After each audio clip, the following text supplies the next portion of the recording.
పద్మ అవార్డుకి ఎంపికైన వారికి మెగాస్టార్ చిరంజీవి శుభాకాంక్షలు తెలిపారు. విశిష్ట వ్యక్తులను సత్కరించడం గర్వంగా ఉందన్నారు. బాలీవుడ్ నటుడు ధర్మేంద్రకు పద్మ విభూషణ్, మమ్ముట్టి, డాక్టర్ దత్తాత్రేయుడు నోరికి పద్మభూషణ్ లభించడం సంతోషంగా ఉందన్నారు ఆయన.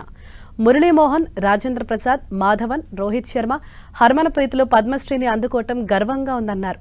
కళలు, సైన్స్, వైద్యం, సాహిత్యం, క్రీడల రంగాలలో విశేష కృషి చేసి 2026 పద్మ అవార్డు గ్రహీతలందరికీ తన హృదయపూర్వక అభినందనలు తెలిపారు మెగాస్టార్.